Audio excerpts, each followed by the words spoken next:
Hey mga bros, ito na nga yung tatlong rookies na kinuha ng Barangay Nebra San Miguel ngayong Rookie Draft 2025. So malalakas itong mga kabros, di rin basta-basta, puro wings and big. So unahin muna natin, ito pong si John Abyss mga kabros. Second round 11 pick ng Barangay Nebra San Miguel from Perpetual Help Altas. Yes mga kabrods. Tapos ito, nag-MPBL din. Ito pong si John Abyss sa Muntinlupa Cagers. Tapos nag-NBL din, Muntinlupa Emeralds. And nakapagdilig na rin. So, ito pong skills na ito po ni John Cedric Abyss or mas kilala ngang Abyss. Ito pong si John Abyss mga kabrods ng Altas na dating school din ni Scary Thompson. Siguro nga isa rin yun sa mga dahilan kung bakit nakuha nila ito. So, hindi lang din naman basta-basta sa mga backer lang din itong si John Abyss mga kabrods.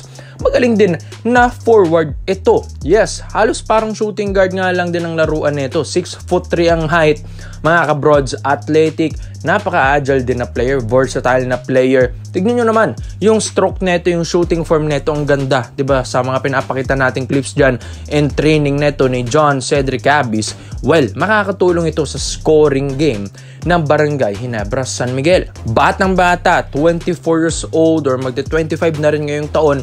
Ito pong si John Cedric Abyss. So ito, panalo siguro ng Ginebra dito. Steal of the draft siguro ito para sa kanila. Kahit medyo malayo na, nasa second round na, tapos 11 pick pa. Malay natin, mabigyan pa ng kontrata ito ng Barangay Ginebra San Miguel. Dahil yun nga, kahit na-draft ka ng Ginebra, kailangan patunayan mo dun sa training camp kung talagang deserving ka. Dahil ganyan din yung nangyari last year, diba mga kabrods, yung mga draft ng Ginebra, nagkanda wala-wala na. Tapos yung iba naman, hindi nila napabigyan ng kontrata. Pero para sa akin, ito pong si John Abyss, possible na mabigyan ng kontrata ito mga brods. At yun, makakatulong ito para sa Ginebra rin kasi pagdating sa scoring game. At sa height niyang 6'3", small forward, tapos athletic din naman kahit papano mga kabrods, pwede na. Malaking tulong ito para sa Barangay Ginebra San Miguel. Lalong-lalo na't nawala pa sa Ginebra, ito pong si Jamie Malonzo. So, ito pong Ginebra, hindi kumuha ng mga gwardya ngayon dahil ang gaganda na ng mga gwardya nila. Buti na lang, itong mga kinuha nila malalaki. So, ito na mga kabrods, yung pangalawa sa kinuha ng Ginebra. Ito kasing si John Abyss, pangatlo na to. Ito yung pangalawa na big man naman, na 6'7" big man. Ito pong si Mario Barasi Jr. na dating ngayon nag-UP, HSD, nag-perps din ito, nag-perpetual, tapos naging Adamson University na.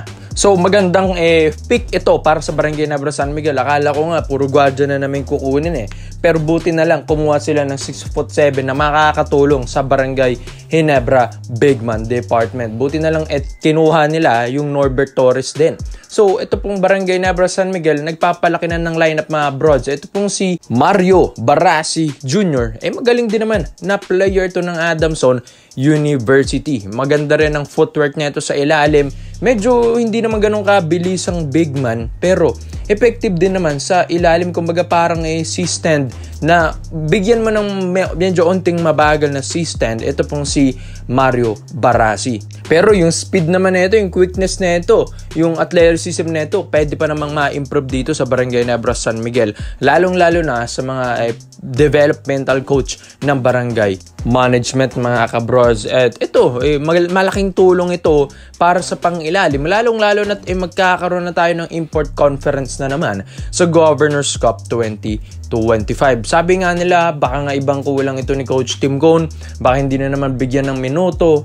Malalaman mga kabros. Sabi ko nga kanina, kailangan i-prove mo sa training camp sa Barangay Ginebra San Miguel na deserving ka makakuha yung spot mo or slot mo dyan sa final lineup pool na ipapasan ng Ginebra ngayon. Kaya nga, ito pong si Barasi, kailangan ipakita niya mga kabrods na talagang siya yung pwedeng maging next C-stand, siya yung pwedeng maging katulong or katuwang ni Japet Aguilar, makatulong kay Norbert Torres. Kasi ito pong Barangay Ginebra San Miguel, palagi na silang naiinis kapag kalaban ng SMB. Paano ba naman kasi 6'10" or 6'11" yung Dakraken na yon na si Junmar Fajardo. Tapos ang pantapat mo kay Japet lang.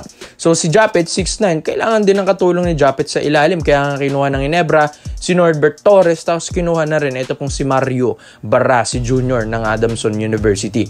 So malaking tulong ito sa Ginebra. Sana nga mabigyan ng kontrata, sana mabigyan ng opportunity ito pong big man na ito, dahil kailangan din kasi ito ng Barangay Ginebra San Miguel. Pero kung itong si Mario Barasi hindi rin naman ganun ka-effective sa practice, sa ensayo, sa training camps ng Ginebra, baka hindi na naman ito bigyan ng kontrata. Kaya nga hindi dapat sila maging kampante kahit na-draft ka na, kasama ka na sa final lineup. Pwede pang maiba yung storya na yan, mga kabrods. Kaya ito pong si Mario Barasi, malaking tulong pa rin ito para sa Ginebra kung makuha ito ng Barangay Ginebra San Miguel. So magandang pick ito para sa Ginebra dahil big man ito yung mga gustong kunin at kailangan ng Barangay Ginebra San Miguel dahil yan nga yung pinaka-weakness nila. So ito na nga yung pinakaunang pick din ng Ginebra. Sa round 1, 11th pick, baka nga ito yung mabigyan ng kontrata na si Sonny Steele.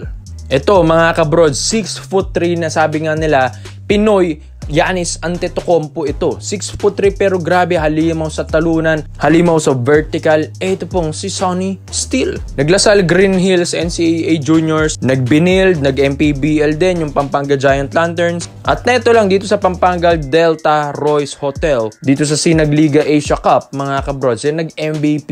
Ito pong si Sonny Steele. So magaling na player ito, napaka-athletic, parang Chris Ellis nga daw, mga kabrods. And ito yung pwede ngang makakatulong sa forward position ng Barangay Ginebra San Miguel, lalong-lalo na ito nawala pa si Jamie Malonzo sa kanila. Para nga sa Barangay Ginebra San Miguel, ito yung kinuha nila pang pamalit na kay Jamie Malonzo, mga kabrods. Although yes, 6'7" si Jamie, ito 6'3" lang, ito pong si Sonny Steele.